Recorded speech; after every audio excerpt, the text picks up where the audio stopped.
All right, what's going on, everyone? Super excited to bring you on this journey today with my teammate David Schiff. And we're going to talk about how David went from Vanderbilt University to serving on a naval aircraft carrier to driving a submarine back into the private sector, back into naval acquisitions and technology. And then, most recently, in the last few years, a lot around the innovation spaces through DIU, NavalX, and coordinating across the DoD and some fun innovation challenges. So I'm excited to bring you on this journey today. David, how's it going? Really good, Matt. Thanks for having me. Yeah, super excited. You have a very unique story, not only in the last few years in the different innovation spaces you've been with DIU and NavalX, but also in the Navy where you were a supply officer on a submarine and a ship. That's very different. How did let's talk about that. So tell us how you got to where you are. Were you always a 3-year-old David like I'm going to be in the Navy one day? No, I actually, it's kind of funny. My parents took me to the academy when I was a very young teenager, and the thought alone scared me at the time. So I was not interested. But when I was in college, I heard Robert Gates, who at the time was just running Texas A&M University, but had been CIA, and Colin Powell, who was about to become Secretary of State Powell, former chairman of the Joint Chiefs. Heard them both speak at my university, and I was watching a lot of Band of Brothers. And you'll like this, Matt.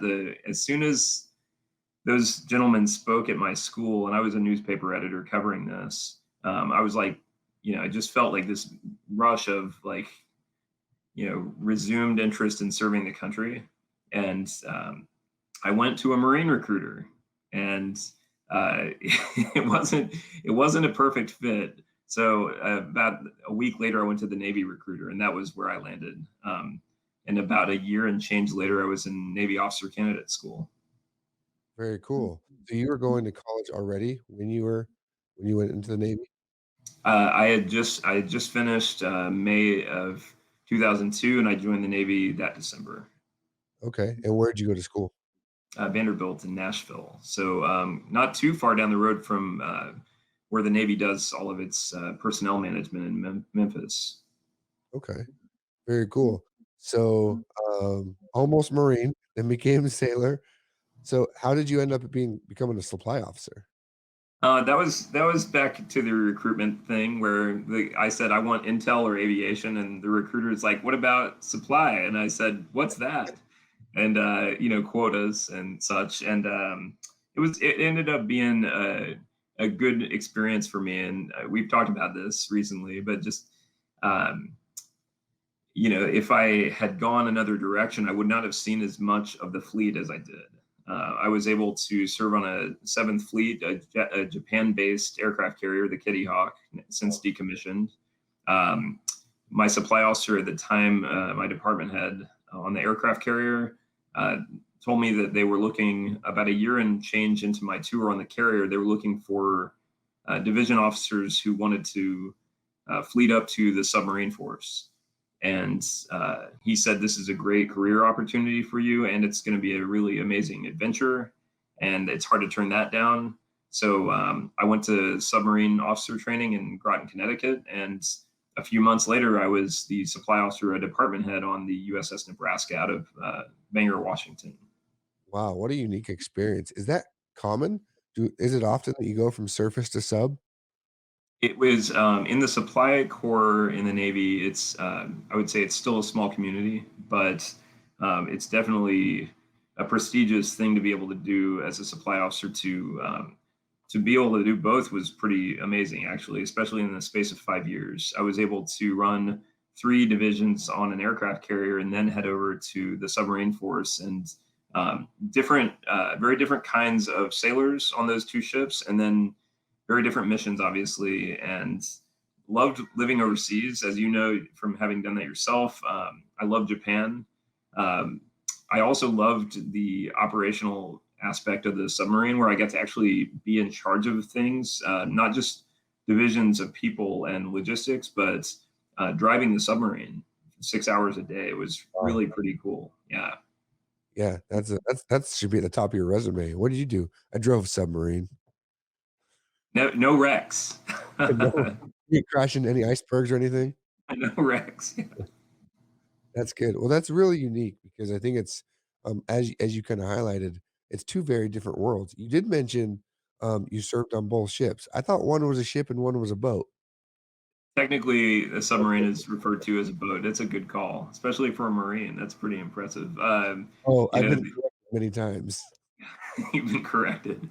I did love the camaraderie of the active duty fleet, and um, 2007 when I got out, I was just looking at, I want to see what else is out there, and I had still been dreaming of CIA or FBI or State Department opportunities that I had thought of before, and also I was looking at private sector.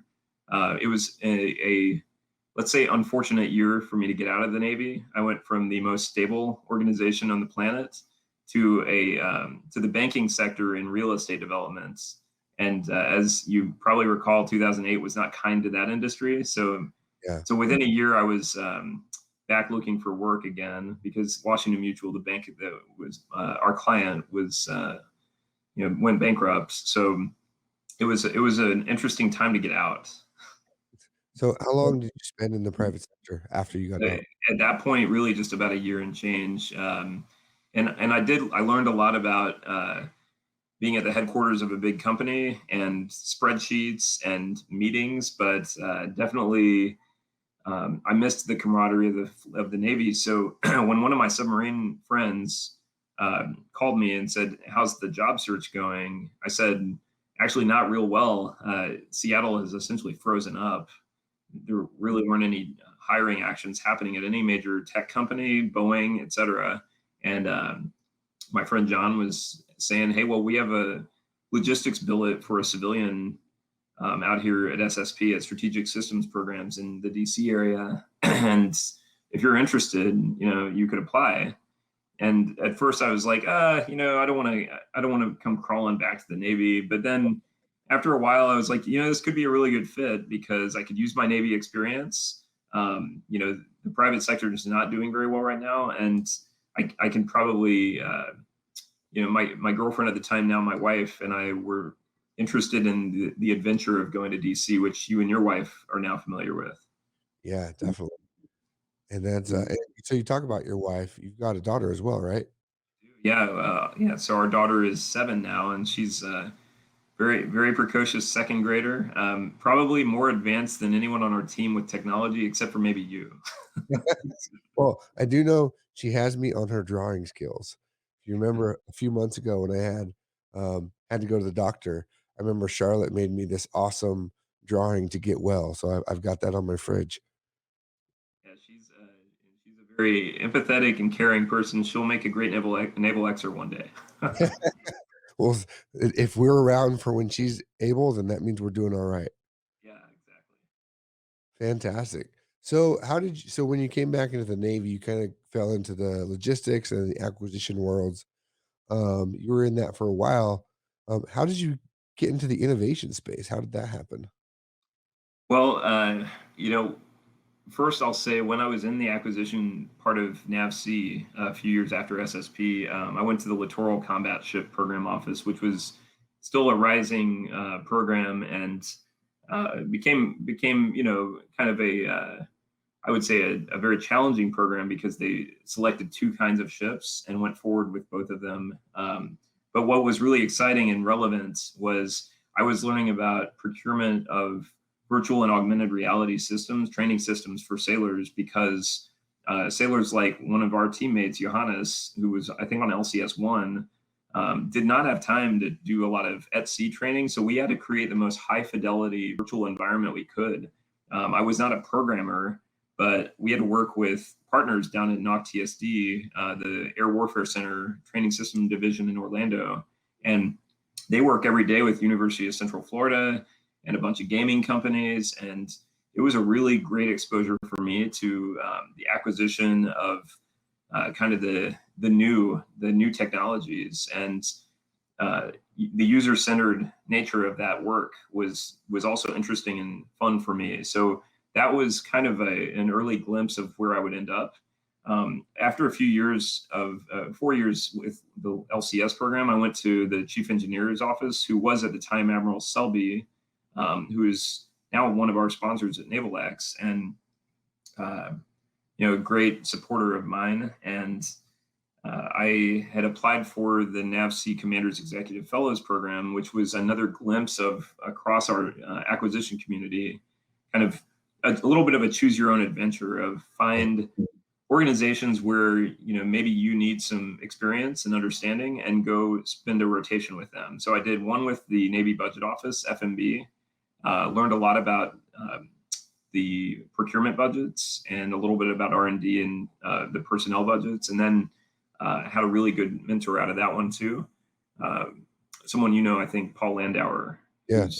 who's an amazing guy. And then I went from there to Defense Innovation Unit, and that kind of is where I got really excited about defense innovation and discovered we had a lot of people working really hard to connect with industry and with academia, and also met some of my heroes, Sean Heritage at the time, and Jason Knutson, and David Willard, who goes by Mud, and a bunch of other folks at DIU-X at the time, who really inspired me to think differently about how we could collaborate across services, making joint truly joints, how we could leverage industry's cutting edge, and really leverage the competitive nature of American industry, but also working collaboratively across those different lines. So it's been a really cool journey. That's really cool. That's excellent. You talked about well, I wanna know more about DIU, but first, you talked about the Executive Fellowship Program, is that what it's called? Right, CEFP. Yeah, what is that just a NAVSEA thing just for our listeners? Is that something people can get in? Yeah, it's well, every major systems command and their warfare centers are part of these executive leadership rotation programs. NAVSEAs are the ones I'm most familiar with. So Next Gen, Journey Level Leaders, and Commanders Executive Fellows Program. So the three different programs, and NAVAIR, NAVWAR, and the other, I'm sure NAVSUP all have similar programs. And then you have defense level ones like DSLDP, which incorporates both an education aspect and a rotation. So mine had education as a kind of like a night and weekend thing. So it was, or you could sometimes get away with like a week long education event, which was amazing. It was really cool. And I think that's you were finishing that up when we first met. So I remember you were, like, triple down on your hours going Yeah. way into the night trying to finish that up. Yes. Yeah, I took on way too much. Yeah, it's one of my Achilles heels is saying yes to too many things, and I think one of Naval X's Achilles heels. But yeah, some of those programs and trainings and rotations though just have changed my trajectory completely and really given me new insights into what's possible. And given you and I have talked about this before, it's not just motivating other folks, it's activating folks. I know that's something you've been talking about recently, and On my uh, wall. yeah, right on the wall behind you, exactly. But what I really hope to do is uh, the feeling I had, and I think the feeling you've had, which is when I was at DIU and later at NavalX, pulling back the curtain and discovering there's like a candy store of uh, research and development, a candy store of fleet opportunities, a candy store of acquisition improvements, a candy store of digital tools. Like if those things are a candy store for a new employee or even an employee who's kind of like hoping for change in our department, I want to pull that curtain back for more folks and say, look, it's there for the taking. We've got to make this department the one that's going to win the next wars, which we might be in the middle of already. Yeah, no, I think that's a really good point, especially the pulling back the curtain and going forward to what we're trying to do. Yeah, Uh, and then I think it's the inspiration and excitement piece that most federal employees and military folks, for me, came in for the right reasons, and then over time, bureaucracy really weighs them down and slows them down and makes them maybe lose a lot of the joy and the excitement of serving the country. yeah, And I think what we owe to our workforce is giving them back that excitement. And you can't just do it with a tool, and you can't just do it with a cool, named organization. You have to do you need to do a little bit of a lot of things to make people regain that inspiration and then to attract and retain new talent, because I don't think we can do that if we don't change the way we do business. Correct. I think, we were talking about this yesterday on our live, was I think there's a place for rotationals, but there has to be a balance between a few stable folks that make sure, but then keeping that rotation mindset brings in that new blood every year, every few months to shake things up a little bit. Yeah, Uh, I think everyone in the department should be rotating to and from. If you're in acquisition, you should see science and technology a little bit. If you're in the fleet, you should see what acquisition's doing. If you're a Navy person and you want to work with the Air Force, you should be sent to the Air Force for 3 or 6 months. I think that those experiences change mindsets and change the way you do business every day. well, and I think the Navy and the DoD kind of has that model for when you become an admiral or an SESer. They kind of like, Right. okay, you're going to go learn how to do this. I think to your point, I think it'd be super valuable if we started doing that at the lower levels too. Yeah. Hey, let's just try you over here for a while. I know that's how I ended up where I am. Was I did a rotation like that. I was a public affairs at China Lake years ago, and there was a chance to do rotation through IT, the information technology department, and so I got to experiment with different things. And if I had not done that, I wouldn't be where I am now at NavalX. Yeah, and I think that that's one thing we discovered in the last 12 months that I think is so cool is the first year of NavalX, we didn't know how a part-timer or somebody helping the team from afar, how was that going to really work? Um, COVID, if there's a silver lining for that, it's just the sense that we were able to say yes to more folks in different places Yeah. because of Microsoft Teams and some other digital tools we use, but also mostly just the realization that we can have people help us from anywhere, really. And our Centers for Adaptive Warfighting have proven that point over and over with our training on human-centered design and Agile Scrum. Yeah. But the workshops that we run, the interviews you do, the people you reach out to, the Tech Bridge network and the way it's been activated and also really, I think, exponentially improving. I think that's really exciting, and that's in many ways thanks to the Navy pushing hard on teams like the CVR environment. Well, and I think wide as soon as that hit, it was a DoD saying Could be wide, exactly. this. And to your point, it's not just about technology, it's about the culture. And that's where I think Naval X goes to, and I'm sure you've experienced this in different innovation units. You can talk about when you think about innovation, it's technology, technology, technology, but really it's all a lot about the culture. Right. And you have to innovate the culture and the people and push them, teach them the different things. Otherwise, you can throw the technology all day long and they'll just Yeah, yeah. I think regarding tech, I do think that there are a lot of really cool things on the horizon with technology, and people are spending a lot of money and time on those things. But to get communities to build up around a topic, or to get people to share information, or to get people to train each other on useful things, those are much harder things to get done because, like you said, there's the mindset of either I have too much on my plate to help other people, which is, I think, not a great thing, or um, I don't have the right digital tools to be able to work with other people, and sometimes that's true, and sometimes that's just a crutch. But I think, like you're saying, it's culture change is based on convincing people that the things that they don't think they can do are possible. yeah, for sure. I think that's a big testament to your point of the last year. Things that we're all realizing, "Oh, yeah, we can do that, no problem." Like, you spoke yesterday to this on our live 2-year anniversary for Naval X was, uh, about we thought that going out physically to each location, giving briefs was the way, and learning, for a few reasons, but especially with COVID, well, that had to change, and so we had to find different ways to do it, and one of those ways was just proving by doing in the work that you guys do, so I wanna talk about that a little bit. Well, so before we go into you joining NavalX, how did you get what was DIU? For those that aren't as familiar with it, what did you do at DIU and what is DIU? So, Defense Innovation Unit Experimental was the original name, and it was an OSD organization really built to better connect defense to the tech sector, specifically in Silicon Valley, Boston, and Austin. they have a DC office that kind of runs some of the show as well, and based in the Pentagon. But Silicon Valley was the headquarters and is the headquarters. Um, I think a small contingent in Austin, but they work alongside Army Futures Command and some other folks in the Capital Factory.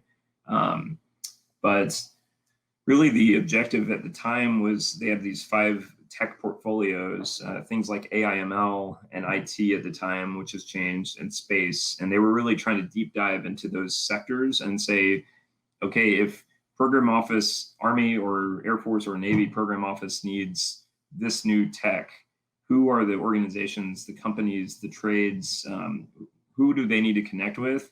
And can we get them on contract faster for prototypes using these authorizations Congress has given us, the other transaction authority, and then the DIU version of that is the commercial solutions opening. So that's what we were really vetting companies and trying to make connections like a matchmaker. Okay. And you were there for about a year, right? No, I was only there for of 2018, and then I went straight from there actually to Soup Ship Gulf Coast, the supervisor of shipbuilding, so where the Navy oversees all the different private yards building our ships on the Gulf Coast. So that was it was kind of an interesting dichotomy there because I was able to see the tech sector and then I was able to see where high tech is and is not impacting shipbuilding and Okay. combat systems. Very cool. Well, that's why I wanted to do this episode because you have a very different, as you talked to before, breadth versus a lot of people go really deep into their careers, and you've kind Right. of gone the breadth route where you're learning all these different things, exposure. I mean, in the Navy, you went from service warfare officer to what, Submarine. what's submarine term? Submarine? I was a submarine supply officer. Yeah. So, yeah. Marine. I don't know all these things. Yeah, no, it's we've talked about this a few times, and I think that one of the advantages to that range, which is a book that I keep recommending. David Epstein wrote this book about how being a generalist is used to not be a good thing. People thought a specialty was the only way to be a professional, and I think we're starting to see that you need both. You need people who are deep dive, like I'm a coder, I love to code, I want to do this all day, and then other people who are like, I want to understand what all the other things here are and connect the dots, and then introduce people from this group to this group who never would have met before. And that's really what we do at NavalX. Yeah, definitely. And so let's talk about NavalX. How did you get into NavalX?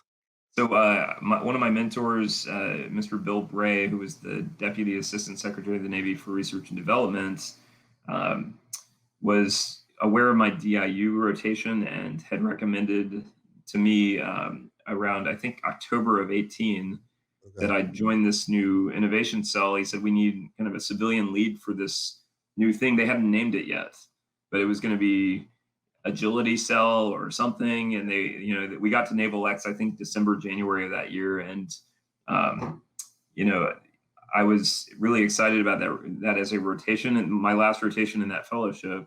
And then I ultimately asked Admiral Selby and his staff if I could stay another year and change once I finished the rotation. So, but at the beginning, it was just a really small staff, still pretty small staff, as you know. Um, but the dream was really to connect the Navy and Marine Corps to everything inside the fence that we don't know about and everything outside the fence that we don't know about, which seems like a straightforward mission, but it's huge, right? We have a gigantic department. Like, depending on who you ask, it could be like including reservists, civilians, military. We have probably about 1 million people if you include us, especially our contract support. Wow. We're building ships and combat systems and airplanes and radars and sensors, and then we have all these different people with all these different skill sets and backgrounds. And our age range, I think, is pretty much 18 to 80 or so. So it's There might be a couple 90-year-olds out there somewhere. yeah. Well, I know that the former head of small business programs at NAVSEA retired. Um, I think he was in his mid 90s at least. Wow. So he had been with the Navy since, I mean, you're probably better at math than I am, but I think like the 30s or something like that. So Well, anyway, just an amazing yeah. depth and breadth. And I really appreciate that about our organization is that we do have we have science and engineering, we have welders, we have computer scientists, we have logisticians, we have pilots. It's just a really cool. Um, if you want to get to know a smattering of America and our allies, like the Navy is a great place to work.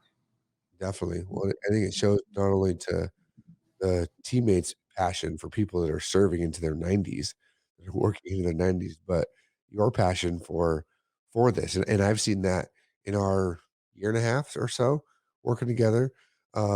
Even things that we thought different ideas and we're going different directions.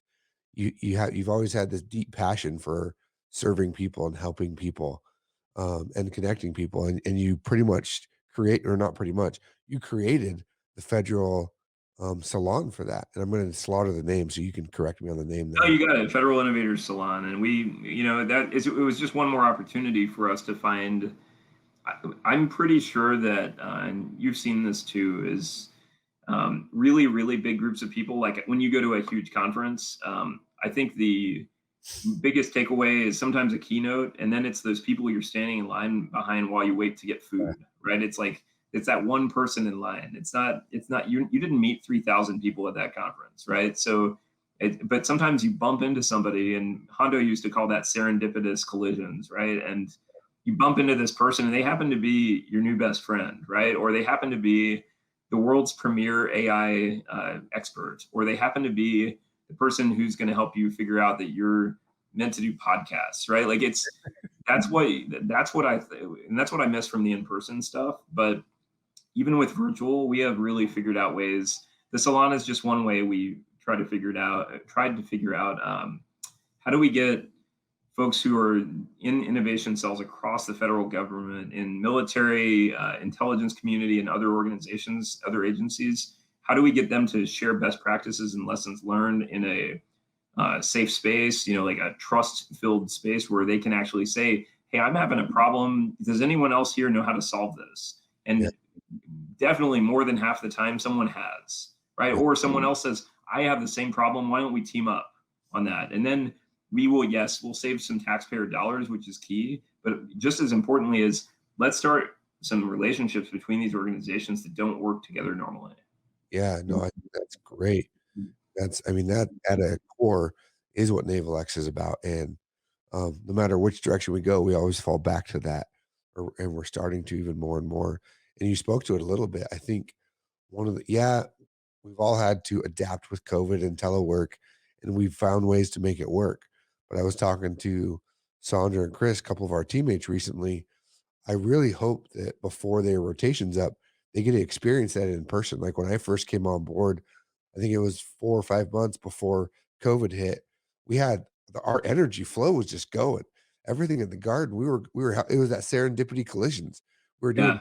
different things. We were running into each other. It was like magic happening. It's I don't know if you remember this one, but we were trying to help NAVSEA's digital transformation team with something, and they came to our space, to the garden in Alexandria, and they were sitting at a table talking with, I think it was me and John Margolick and some other folks, and we were trying to walk them through the event that they wanted to plan at our space. And they said, "We've got this amazing plan, this event, but we have a gap. We need an expert to teach some people in this team something about agile, like agile scrum, stuff like that." We hear a lot about these things, and we know about these in software, but we've heard that there are other things. And literally about 6 feet from the lady who was speaking was Commander John Hasse, who had really introduced our team to agile scrum. And John had used it at explosive ordnance disposal unit down in Little Creek, where he was the XO at the time. Introduced that, changed everything about that EOD unit. And then he was a huge adherent to the practice of agile scrum. And anyway, so she finished saying, we have a gap in our agenda. And I said, "Can I introduce you to the expert on that?" And she was like, "Yeah, where are they?" And I said, "Like 6 feet away from you right now." And John, of course, as soon as he had heard this conversation, and he was like turned around, he goes right into John Hasse like inspiration mode. And I don't know if we did that event or not, but all I know is the expert they needed was sitting 6 feet away. And yeah, in many cases at our own organizations, whether that person's 6 feet away or one phone call away or one Teams chat away, we are really trying to make sure that that's easy for people to access. So if someone's like, I really need to know more about quantum, well, the expert on quantum is at NavWar or is at ONR. Let me just introduce you to that person. And I think that willingness to share those connections and that expertise, that is a sea change. That's a culture shift for us. Yeah, I agree completely. Where does sea change come from? Probably from the Navy, or I probably didn't from, know that as yeah, much. yeah. No, I don't actually know the origins of that line, but I do think that you know one thing I do see is people who have been doing business a certain way for a long time are way more interested in change if they can be inspired by an example, whether that's a story or whether they come to a workshop of ours and they're like, I didn't know we could do this, or I didn't know that we could talk to these people, or I didn't know that those people had experts. Yeah, If they come to a class of ours and they're, what I love about the CAW is that they've taken these courses that could be months or could be weeks, and they get them down to the minimum viable information you need. And here, I'm going to give you 2 days of training on this, and then I'm going to spin you up, and I want you to go use it. yep, And human-centered design, which we call warfighter-centered design, that same thing. 1 day course. You're not going to be an expert on human-centered design, but we're going to give you some tools you can use tomorrow. And I want you to actually use them tomorrow, and then come back and tell us whether that helps. And I think that is where we're really making huge headway, because people are excited by these new tools and methods. They're using them, and they're telling us like this is changing the way we do work, which is in a good way. yeah, no, I think that's a great example. Show versus tell. I think the show versus tell model is is very powerful, and to your point, is what NavalX is about, is putting the tools in your hands, in their hands. What is And some one other piece of that I think we are not getting as far along as I was hoping is when we have a course with 30 people or a workshop with 40 people, whether it's virtual or in person later, we want other folks to say, hey, I learned this thing in another course I took.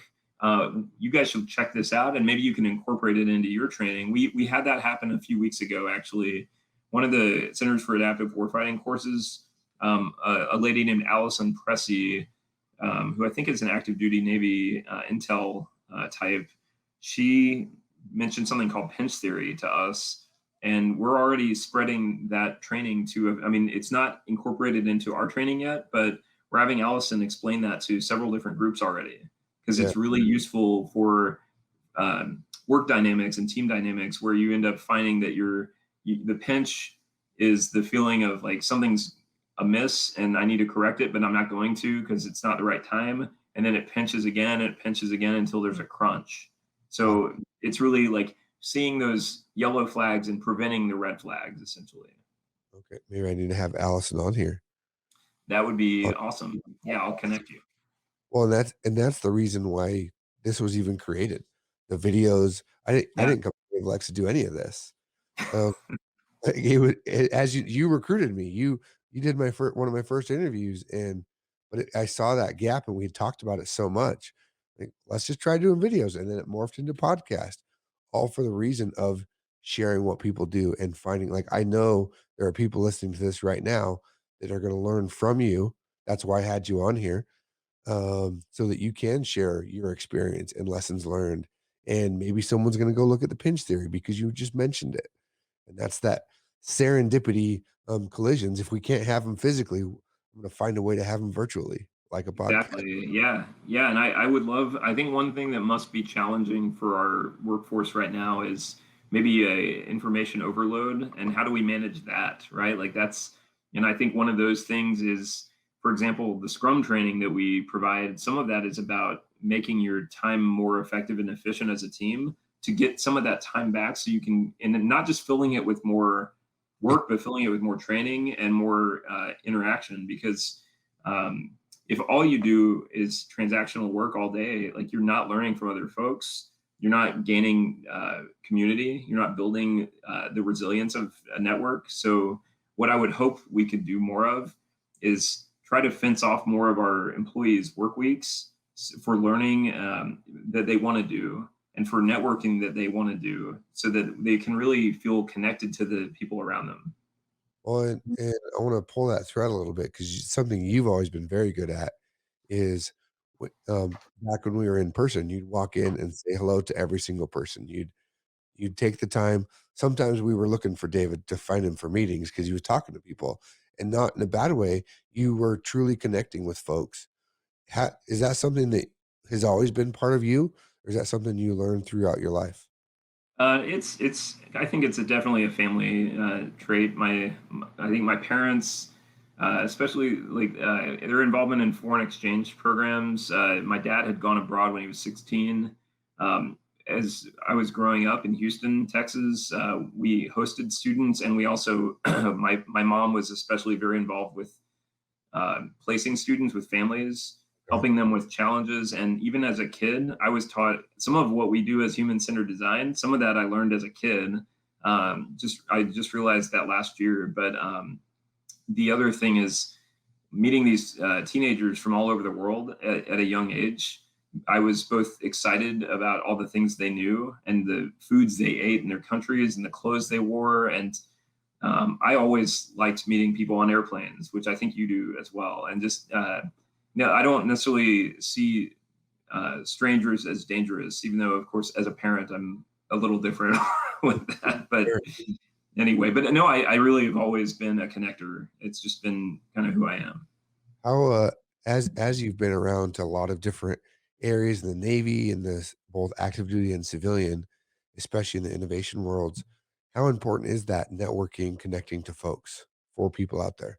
It's one of the most undervalued critical things that we have going in our organization. A lot of when people worry about someone retiring or someone leaving, I mean, it's because that person has gained expertise and is a valuable player on the team, and they should be concerned about losing that knowledge. But if that person has done their job, they've been passing that knowledge to mentees. They have been mentoring others that whole time. They've been exchanging information with their peers, and the knowledge isn't 100% lost when someone is networking. But if you keep someone at their desk, literally or figuratively, and you keep them at their computer screen just doing transactional work, if the work they do is valuable, it will be lost when they leave. And I think that is a waste of taxpayer dollars. So I think that networking is highly valuable, and it's hard to make it organic, right, Matt? Yeah. You don't want to just have these like let's all go get a hot dog outside the building kind of thing, because that is kind of the way a lot of our organizations do this. It's like get in line, get your piece of pizza, and then what's funny to me is when people do that and they rush straight back to their desk, and it's like no, they're trying to get you to interact with other people. The other option I see is sometimes people with their team of four that they always work with go get their piece of pizza, and then the four of them go sit down and talk about work. So it's shaking that up a little bit and getting people to think if I met like a different person every day of the week. You can do this virtually too, by the way, and that's what I encourage our team to do all the time is call someone in your network who you don't talk to a lot randomly. Like just do that random call once or twice a week at least, and just say, "Hey, I am just wondering what you're working on, and if you need any help." Like, do you want to hear about NavalX? Sure, but more importantly, like, is there something we can help you with, or is there something you're doing that no one knows about that we should be telling people about?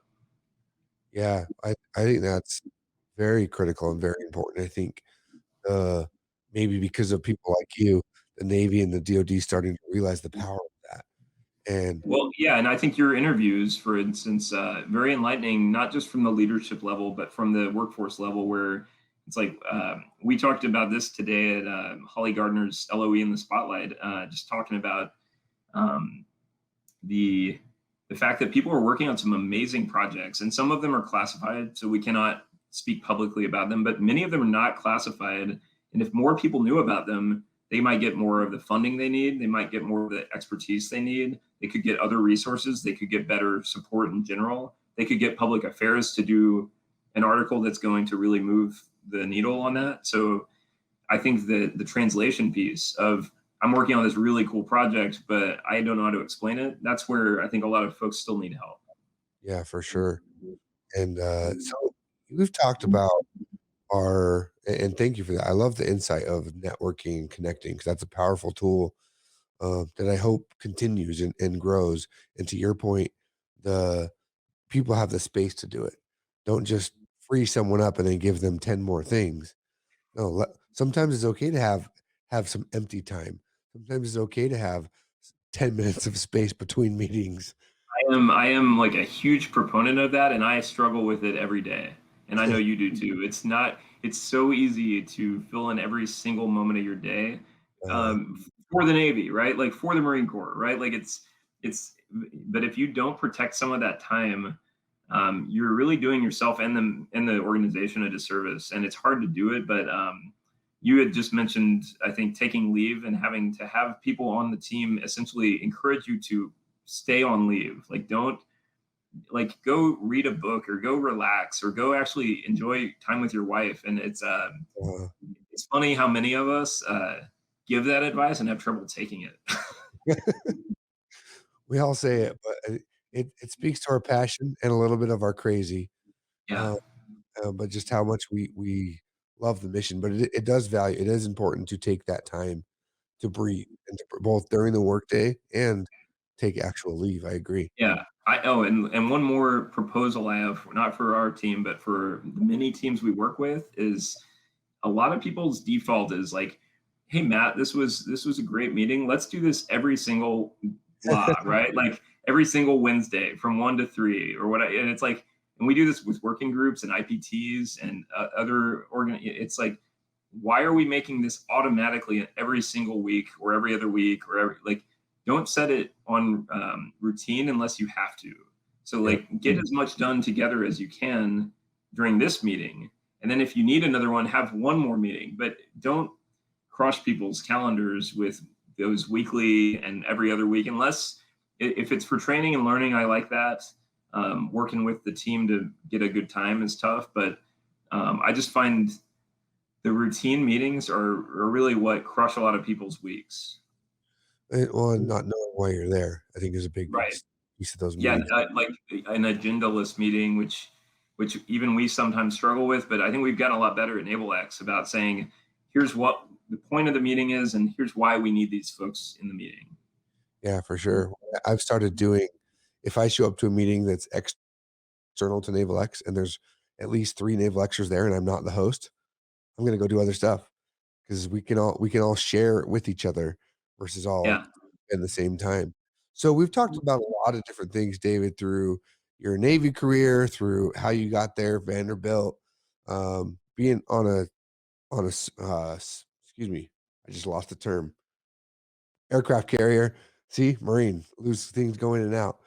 Being on an aircraft carrier, driving a submarine, and then going into the private sector, coming back into the acquisition worlds, multiple areas through the innovation space. Do you have one or a couple lessons that you've learned throughout all of it, or that just really stuck out to you to share with folks? I think appreciating the people around you, which is not always as both your family, your friends, your peers, your supervisors, and the people who work for you. Appreciating them in a thoughtful and just purposeful way is important, and it's something you probably need to put on a post-it note on your computer, right? It's like, remember to appreciate my team, and your team is everyone around you. And I was talking with one of our friends, John Holly, about just what gets you to where you are, and your hard work and your persistence and your education and your dedication and all those things. Yes, they get you where you are, but the people around you are really key to that. And you have to, one, appreciate that fact.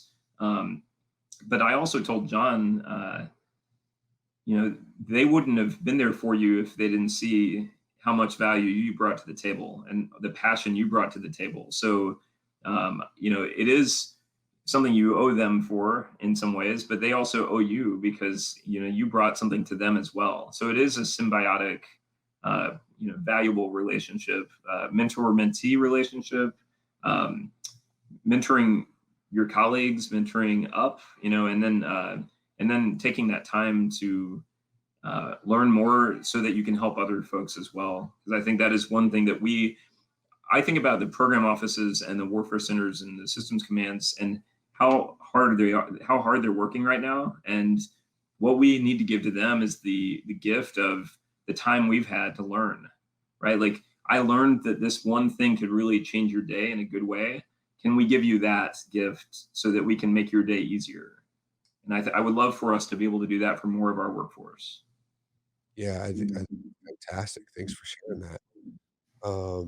As we close, David, is there anything else you wanna share? Here's your chance. Any question I didn't ask, you can throw anything that you want to. No, I think we covered a ton. I think it's important that we keep on expanding what we think of as value in our workforce, not just technical skills, which I think obviously we need to get some of the folks who can help us with new tech, AI, ML, and autonomy and quantum and 5G. We will need those folks, but appreciating and finding the value in the people we have in different ways, not just through a personality test, but by asking people what are other things you're passionate about that we might be able to do at work, because that's something at NavalX that we've found over time is a lot of really cool things from our team came out in just by talking with people and asking them what else do you like to do in your free time. Oh, you like podcasting, or you like woodwork, or you like photography, or you like facilitating. Like Ashley, I think with her church does some facilitation. So Yeah. that was when we were like, well, guess what? You're going to be doing some of that at NavalX. Taking advantage of things people actually already like doing is a tremendous improvement, and I think would make people much happier at work. Well, and they're gonna put much more energy into it if they like doing it, Exactly. for sure. No, that's fantastic. I appreciate that, and thanks for all the awesome conversations today, and hopefully people out there have learned from David. I have over the last year and a half. Can folks reach out? Are you okay with folks reaching out to you if they wanna learn more about things you've learned and connect with you? What's the best way to Definitely. I'm as you know a huge LinkedIn user, so I like that platform best because it seems to be the most professional way to maintain and gain new contacts. And I definitely appreciate people reaching out with ideas or with questions, or if they need access to some of my network. I'm always willing to do that. for sure. And, what's next? Is there a future plan for David Schiff? Are you still just kinda doing what you're doing and seeing what happens? Yeah, I've got a great opportunity ahead of me coming up with the Chief Digital Innovation Office at the under the Chief Information Office at the Pentagon. So this is at the Navy level. So I'll be working with some really amazing people in the emerging tech portfolio there. So um, trying to make sure that we connect people and build these communities and help people get the knowledge they need, the training they need, and the access they need, so that we can be the Navy of the 21st century and not just the resting on our laurels from the 20th. Yeah, definitely. Or 1700s like sometimes we have. So, Yeah, so that's where I'll be headed next. sounds great. Well, David, thank you for coming on and, sharing your story. Thanks for having me. I appreciate you doing these interviews, and I hope that you continue to thrive and find ways to add value for the department as well. Oh, I appreciate that for sure. So, folks, I hope you gained a lot as much as I did today. David did share how you can reach him through LinkedIn. If you can't find him, reach out to us at NavalX. We'll put you in contact. No matter where he goes, he can't get away from NavalX. We're kind of like a virus that way. You're always part of the NavalX family, no matter where you end up. So again, David, thanks for your time, and everyone have a great day. We'll see you next time.